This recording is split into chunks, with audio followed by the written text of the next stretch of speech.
This is Bloomberg Daybreak Weekend, our global look at the top stories in the coming week from our Daybreak anchors all around the world. Straight ahead on the program, Wall Street braces for a key jobs report. I'm Tom Busby in New York. I'll have that story. I'm Caroline Hepker here in London, where we're asking what's next for the UK's car industry. I'm Brian Curtis in Hong Kong. We look at what to expect and what not to expect when China and the European Union get together for a summit. I'm Kaylee Lyons in Washington, where the CEOs of the U.S.'s biggest banks are getting set to testify in the Senate. That's all straight ahead on Bloomberg Daybreak Weekend. The business news you need to wrap up your week.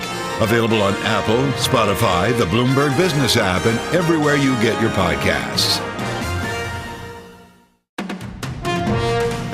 Good day to you. I'm Tom Busby. We begin today's program with a focus on the economy. While many expect the Fed to put further rate increases on hold for now, each key economic report takes on more importance. After signs that U.S. consumer spending and the labor market may be cooling, along with inflation, this coming Friday we get the November jobs report. And helping us break down what it all means and what we should expect to see is Anna Wong, chief U.S. economist with Bloomberg Economics, and Michael McKee, Bloomberg's international economics and policy correspondent.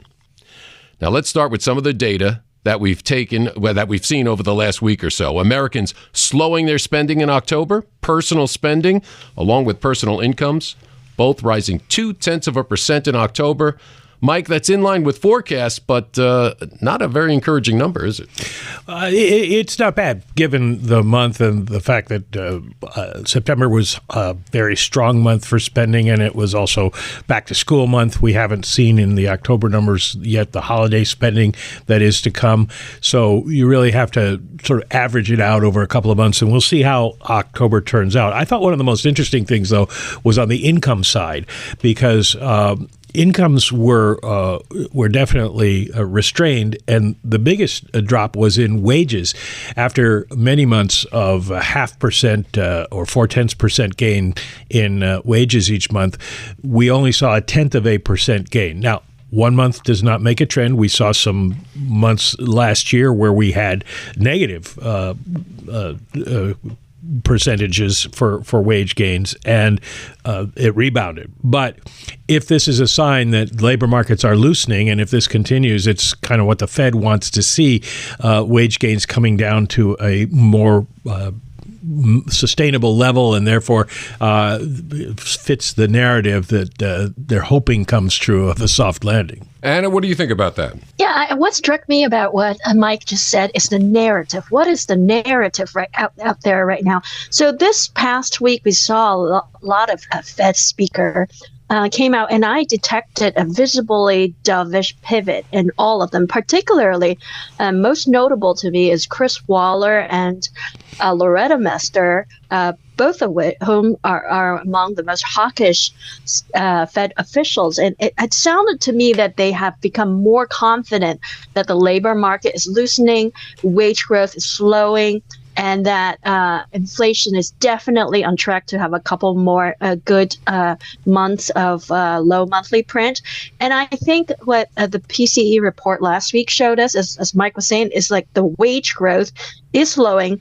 Even though it's only 1 month of report, it actually corroborates what the Beige Book narrative is also telling us. So our read of the Beige Book that was released last week is that it was pretty downbeat, and across most of the districts, contacts were talking about how there are more job applicants for all the jobs, while the turnover within the same firm is lower, so less people are quitting. So what this means is that the people who are looking for jobs would take a longer time being in the unemployed state, and usually, this tends to drive unemployment rate up persistently.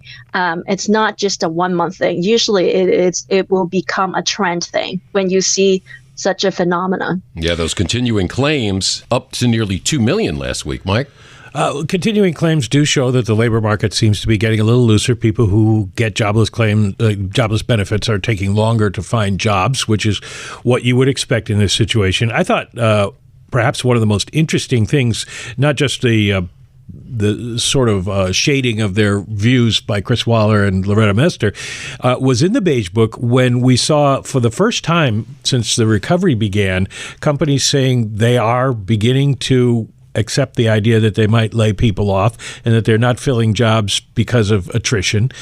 It's not a huge trend yet, but it's a break with what the narrative, to use the term again, has been that we have this very strong labor market. It does seem to be finally loosening up. And I think that's the point that Chris Waller was making, that what we have now is an economy that is feeling the lagged impacts of the rate increases. So we may have hit peak employment because of that? Well, it depends on how you define peak employment. The economy continues to add jobs, but the question is, do we see unemployment go up or the number of jobs created go down significantly, which is what the Fed is expecting, but not so far, analysts and economists surveyed by Bloomberg.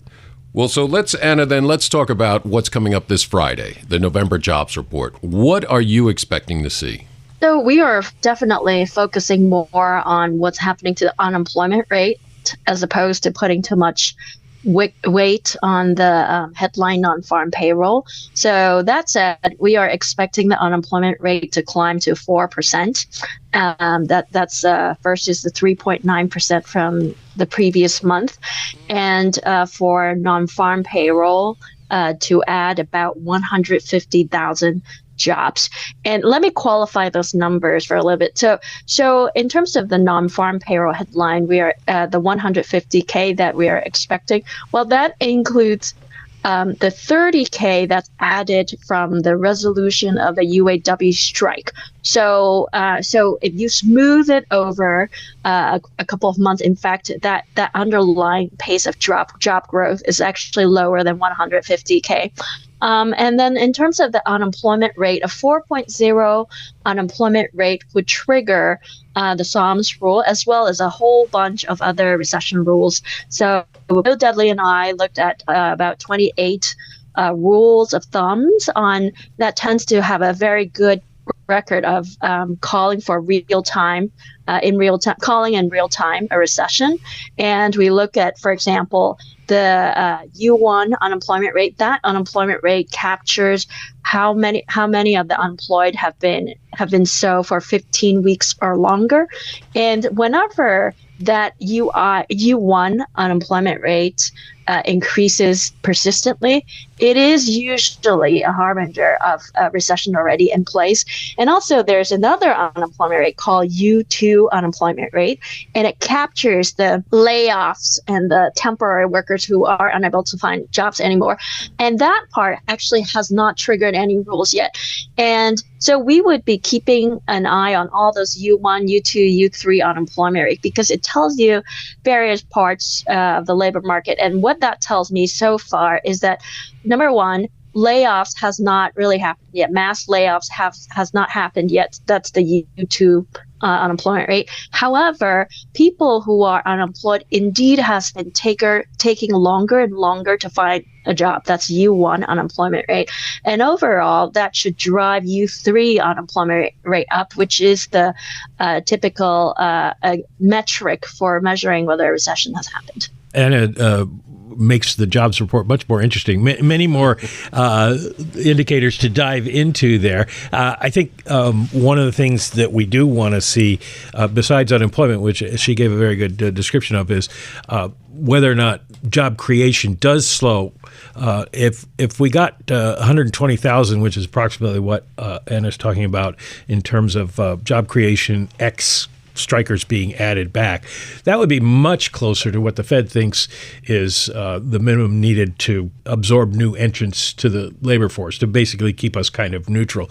And they wouldn't think that's bad at all. I'm not sure how the markets would react to that. Right now, the Bloomberg consensus is 175,000, which one assumes includes that 30,000. So it's a little bit stronger than the Bloomberg economics number. But I would also caution that over the coming week, we'll get a lot more of the input data that people look at when they make their forecasts. So that could be revised by the time we get to Friday morning. What kind of jobs are we absorbing here? Well, mostly what we have been seeing is healthcare jobs and still some leisure and hospitality jobs. Leisure hospitality is the category that has not regained all of its employment yet from the pandemic. So we probably will see more in that category. It will be interesting to see what we see in terms of retail because, of course, this is the time of year when retailers add temporary employees, and there's anecdotal reporting that they've added fewer than in previous years. But does that mean we're adding more people in warehousing and transportation, which is where sort of the Amazon and Walmart workers end up in those situations over the holidays? So that's going to be something to look at in the jobs report as well. Well, we'll find out this Friday. And our thanks to Anna Wong, Chief U.S. Economist with Bloomberg Economics, and Michael McKee, Bloomberg International Economics and Policy Correspondent. And coming up on Bloomberg Daybreak Weekend, we head to Europe and look at some key data coming out of the auto industry there. I'm Tom Busby, and this is Bloomberg.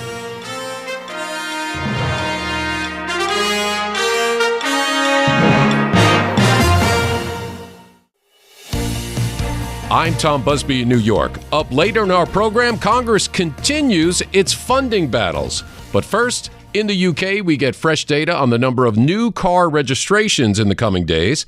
The sector has shown some signs of recovery recently, but manufacturers still battling against a challenging post-Brexit economic environment, including painful tariffs on electric vehicles. For more, let's go to London and bring in Bloomberg Daybreak Europe anchor Caroline Hepker. Tom, only a few days ago, Nissan announced more than £2 billion of investment into the British car industry. The Japanese car maker will set up another battery factory and produce more electric vehicles at its plant in Sunderland. The government is supporting this investment, which is the latest attempt to inject life into an industry that continues to grapple with the lasting effects of the 2016 Brexit vote. So, can the UK really compete as the industry shifts towards electric vehicles? We're thinking about this, of course, in the context of new car registrations data that is due in the next few days. Bloomberg's global automotive editor, Craig Trudell, has been speaking to me about it. I began by asking him just to give us a reading on the current state of the UK car market sales overall. On the surface, the numbers have looked pretty good lately. We've had 15 consecutive months of growth. That's obviously, that sounds great.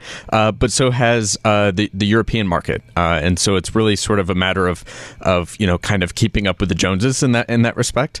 It's also the case that, as you alluded to, we're still a long ways from where we were pre-pandemic. So back in 2019, there were 2.3 million new cars registered in the UK. Last year, there was 1.6 million, so about 700,000 units short of where we were before the pandemic. And so we're still a long ways from where we were before, before the industry dealt with this massive disruption.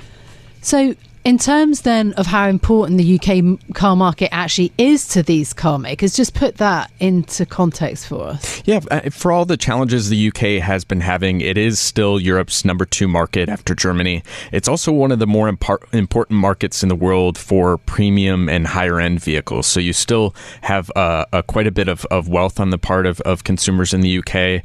A lot of the luxury brands do quite well here. So it is a very important market, even if it has, faded in relevance to some degree, I would say, especially on the manufacturing side. Okay, so then on that side of things, how important was the announcement from Nissan, for example, that £2 billion worth of investment? Well, Sunderland is a massive factory. It's Nissan's largest assembly plant in the world, and it's really crucial that the UK was able to sort of solidify its future, especially what we've seen over the last half decade or so. So car production here slumped last year to the lowest since 1956.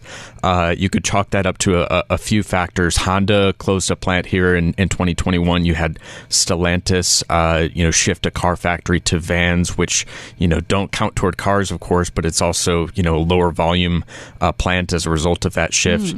You've seen JLR sort of shift, upmarket to higher value, lower volume products. And so, the UK now is down to 4 major manufacturers at this point. You have Nissan and JLR that kind of compete for top dog status and go back and forth. You have BMW and Mini, and you have Toyota, and those 4 are sort of what we have left. Wow. For an industry that has been so crucial for successive governments, right, that was sort of kicked off really going back as far as Thatcher. The issue then with that, how much has the government currently had to help in order to keep those names here and in production? As you say, I remember the reporting around Sunderland, the real worry was around a lot of potential job losses. Yeah, we had a good story just this week as the UK announced, this manufacturing plan, and I think it was £2 billion that they were committing to auto manufacturing specifically. I think there's been a really interesting sort of reluctance to sort of be drawn into the sort of subsidy wars that have kicked off. You had, of course, the Inflation Reduction Act in the U.S. Has been hugely controversial, even among some of America's allies. You've seen Canada react to that in an extremely aggressive way and throw billions of dollars at companies like Volkswagen to get them to make battery investments. I think the UK has both been reluctant, as I mentioned, to be drawn into that, but I don't think that they can fully exclude themselves. There is some element of needing to bring investment in by sort of offering some major incentives, and that's always been how the game has been played in this industry because of the number of jobs and high value employment that this industry brings. It's sort of inherent to the way plant locations get decided. Yeah, absolutely. Stuck with that competition, got to deal with it. What about the problem though of this sort of post-Brexit issue? How significant are these tariffs meant to come in on the 1st of January? It would be really significant, and I think it would be embarrassing, honestly, both for the UK government and for Brussels. I think there was good intention here. There was really an interest in getting the EV supply chain localized in the UK and in Europe, but there have been real challenges with the industry making progress on that front. Here in the UK, you had British Volt, a startup that had big ambitions but wasn't able to execute on them.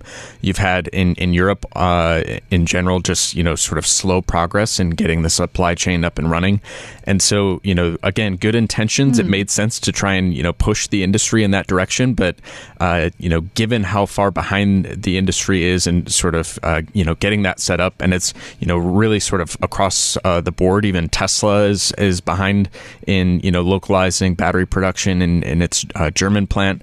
If nothing is done before the end of the year, we're talking about tariffs between the EU and the UK, two very important trade partners to one another, tariffs being put on each other's EVs that wouldn't apply to, say, China. And of course, that would not go over particularly well, especially when consumers already are sort of balking at buying EVs because they're already too expensive. Yeah, and so unusually, you've got this, actually, the car industry on both sides of the channel, in Europe and the UK, you really wanting some mitigation measures. So what's the EU proposing on that front? Yeah, it's interesting. Three options being proposed here. One being do nothing, which I think is quite unlikely that will happen, because again, I think it would be embarrassing to sort of for Europe and the UK to put themselves in this position. There's a complicated short-term measure of sort of kicking the can down the road by 1 year that would be complicated just from a sort of logistical standpoint. The other option that the industry is pushing for is a much longer delay here, roughly 3 years, and of course it would necessarily it would to some degree not necessarily reflect well on the industry that it's taking them this much time, but I also think it's a sort of reality that it does take an industry this big and this complicated to make these sorts of longer term investments. And if the industry were to sort of rush into them before the consumer is ready and before or sort of under duress, you sort of raise the odds that we have problems and put EVs out there that aren't ready, and with batteries that are problematic. We've seen a lot of sort of teething issues on the part of the industry with battery fires and so forth. Thank you so much for being with us. Craig Trudell is Bloomberg's global automotive editor, looking at one of the key issues facing the UK's car industry. I'm Caroline Hepker here in London. You can catch us every week weekday morning for Bloomberg Daybreak Europe, beginning at 6 a.m. in London. That's 1 a.m. on Wall Street. Tom. Our thanks to Bloomberg Daybreak Europe anchor Caroline Hepker. And coming up on Bloomberg Daybreak Weekend, China trying to improve trade relations with another vital partner. Not the U.S., though. I'm Tom Busby, and this is Bloomberg.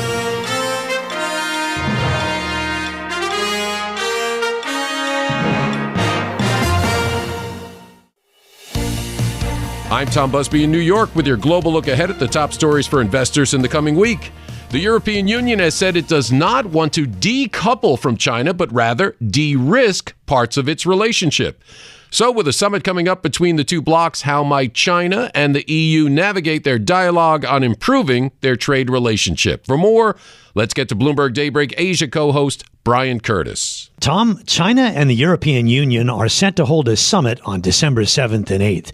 The European Commission and Council presidents Ursula von der Leyen and Charles Michel will travel to China. One of the big issues of late, China is concerned about the European Union's launch of an anti-subsidy investigation into the imports of electric vehicles. This summit comes around after a series of high-level dialogues of late, and these happened earlier this year on issues including trade and foreign policy. Joining us now is Jenny Marsh, Bloomberg team leader for Greater China and the economics and government team. Jenny, thanks so much for being with us. So this is the first face-to-face or in-person summit with Beijing's leadership for Europe in some 4 years. A lot is expected. What can we expect? Yeah, I mean, a lot's expected, and at the same time, almost nothing is expected because, these two blocs, they're at a really low point in their ties at the moment. It's extremely acrimonious, and, they're going to obviously be talking about the differences in trade. And I think, market access is what this trip is all going to come down to. Neither side has really much room to give. I think, obviously front and center for the Chinese is this probe into its subsidies and support for the EV market. And the Europe has been saying to China that it needs to cooperate with this probe because it's very hard for Europe to come to a fair conclusion if it doesn't have visibility over all the different ways, that China does support its EV industry. So they're going to be looking for more access there. China's position on this is very clear. They think that the Europeans are being unfair, and they say they have this kind of full supply chain of the things that you need to create EVs in China, and lots of the raw materials for batteries, for example, are made in China and processed in China, which reduces costs. So they each have their own positions on this, and it's going to be probably at the heart of the discussions, although there are other issues around the trade relationship and just the bilateral relationship in general they'll be discussing. It raises the question, I suppose, it's really a dilemma, whether or not as a major trading bloc like Europe, whether you can reduce your economic dependence on China without souring relations. It's difficult. I mean, Italy seems to have managed very gracefully to sort of bow out of the BRI while maintaining its relationship with China. But I think what China does really take umbrage at is sort of this kind of de-risking framework, which, it was the Europeans, it was von der Leyen who coined that phrase. While de-risking is more palatable than decoupling, to China it's actually the same thing with a different name. And essentially that means sort of ring-fencing big parts of your economy from the Chinese. And often it's those parts of the economies that they really care about. From the US side, it's the high-tech chips. And so, it creates these tensions. And it's hard to separate the trade relationship from the bilateral relationship. And actually, I mean, Europe is telling China on Dombrovski's visit earlier this year, he made it very clear that they don't see the human rights side, for example, as separate to trade and the economic relationship. So increasingly, they're both moving away from this idea like you can trade with someone, but you can disagree on, fundamental values. Now that's sort of changing a bit, and both sides actually are linking those two different sides of the relationship more. It's been highlighted that what Europe is looking for is a level playing field. And as you mentioned, one of the ways that we can kind of look at that is the trade surplus that China enjoys with Europe. It's massive. It's more than 400 billion euros. So you're wondering, how do you right size that? In other words, what could China buy from Europe more to help change that relationship? Yeah, that's a good question. There are all these different sort of restrictions at the moment on European cosmetics that the Europeans are going to be lobbying to get removed, and also on instant formula. So there's trade barriers there which are holding back European companies. The French particularly are concerned about the cosmetics barriers. So that's something that the Europeans could lobby for. Whether or not that will be sufficient to sort of to narrow that huge trade deficit that you mentioned, I'm unsure of, but it's sort of it's going to be a bigger problem going forward. This is not going to go away because China's being very clear. You had Pan Gongsheng talking in Hong Kong this week about how China needs to sort of back away from its sort of property-led growth and to sort of put money into these sort of new emerging green markets, which, EVs is one of them. If China ramps up its manufacturing capacity in those areas, what Europe and others are worried about is sort of China's going to flood the market essentially because it has built a sufficient amount of the factories it needs to meet domestic demand right now. So where does that excess go? And one of the other areas that we haven't talked about is the commodities, the crucial commodities that Europe buys from China. And there's a little bit of complication with that because China is now talking about actually limiting the possible sales of certain types of rare earth minerals, for instance. And so it may be difficult for Europe to either raise or reduce its economic dependence on China when it comes to commodities. This is sort of one of the few areas where China actually has some leverage. I think, it's found it difficult to respond to US and European sort of trade curves in the past, but its kind of dominance in the market of rare earths is something that China does have in its toolbox. Although it sort of already granted licenses for the export of some of these minerals that it did put the restrictions on. The Commerce Ministry has sort of given the green light for China to export. And so it still remains to be seen how strictly China is going to enforce those. But it's a reminder to the Europeans that, if they press ahead with this EV probe and they come out with a bunch of sort of tariffs on Chinese EVs at the end of it, then China does have ways it can respond that could hurt the European market. And why hasn't China actually confirmed this summit yet?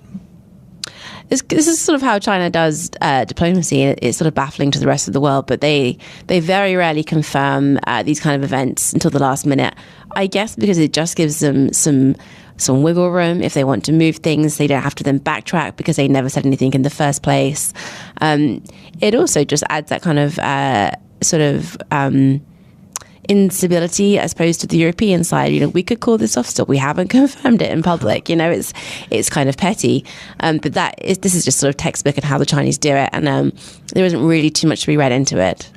So the U.S., in describing its relationship and its aims on the relationship with China, says it wants to de-risk but not decouple. Does Europe have a position in particular on how it is either reducing its dependence or even disengaging from China? The Europeans are the architects of the de-risking idea in terms of the language. And there were some reports earlier this year where they did sort of identify, national security, it's national security through economic security. So it's sensitive technologies. So it's very much in line with the US position, apart from they haven't adopted the sort of measures that the Americans have about, areas where American companies can invest or limiting access to sort of the chips. But they also don't have the same level of technology that the Americans do right now. So they're still really working through how they see the implementation of de-risking. They're sort of a couple of steps behind the US. And just finally, just a bit of fun. Obviously, European brands are very big in China, very well known, particularly in the luxury end of the market. Are there Chinese brands that are known well in Europe? Not too many. I mean, BYD maybe. BYD is the one, probably. And I think the Europeans would rather it be less well known. All right, Jenny, thanks so much for joining us. Jenny Marsh with us, Bloomberg team leader for a Greater China EcoGov. I'm Brian Curtis, along with Doug Krisner. You can catch us every weekday here for Bloomberg Daybreak Asia, beginning at 7 a.m. in Hong Kong and 6 p.m. on Wall Street. Tom? Our thanks to Bloomberg Daybreak Asia co-host Brian Curtis. And coming up on Bloomberg Daybreak Weekend, A look at a busy week ahead in Washington. I'm Tom Busby, and this is Bloomberg.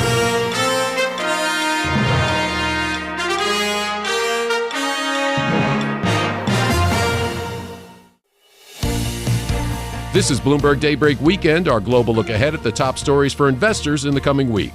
I'm Tom Busby in New York. It's going to be a busy week ahead in Washington as Congress continues its funding battles and some key hearings, including testimony from some of the biggest names in the business world, appear before the Senate.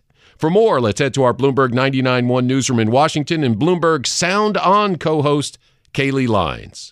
Yeah, Tom, this coming Wednesday is going to be a big day for big bank speak on Capitol Hill.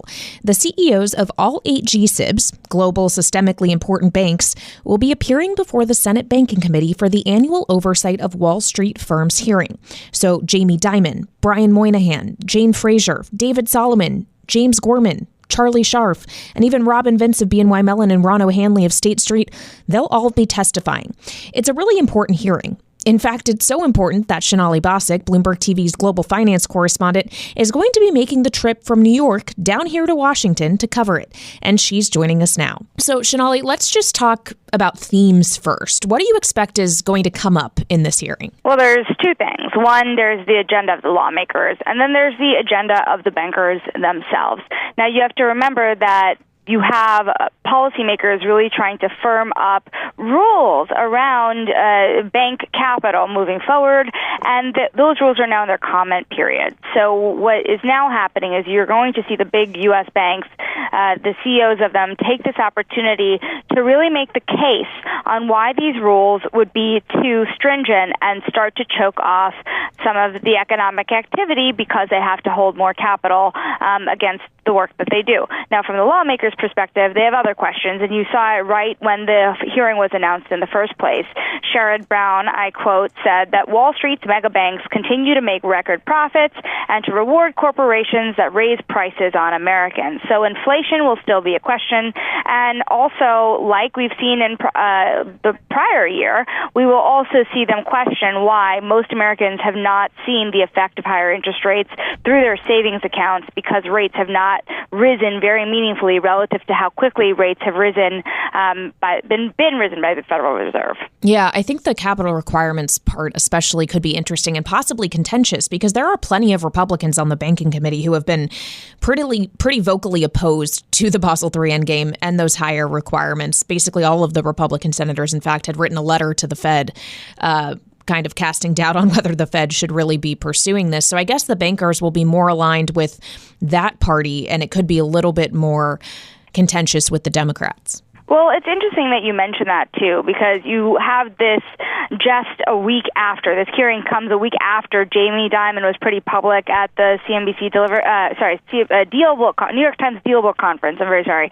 And he says that even liberals should be supporting Nikki Haley. And you're seeing this big call by Wall Street to support her as a presidential candidate. And it does have a lot to do with her views around the economy and around domestic policy as well as international policy. Yeah, so I'm sure there are going to be plenty of juicy headlines coming out of this hearing. There also is the question, Sonali, and this kind of comes back to the reason why capital requirements might be higher in the first place, is we are now, 8-9 months out of the start of the bank failures of 2023 with SVB. Are they going to tell us there's still reasons to worry about the health of the banking system, or is this going to be a message of nothing more to see here, guys, we're fine? Well, let's see how tempered that they might be, because remember that these banks are slated to pay a lot more in terms of a special assessment to the FDIC, which is an agency under a lot of fire for its own practices in many ways.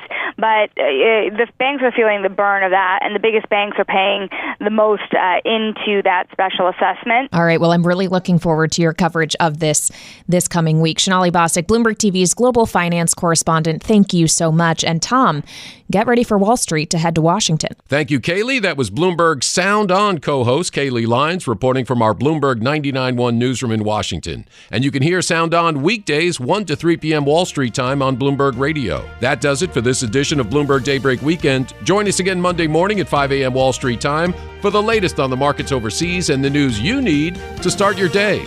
I'm Tom Busby. Stay with us.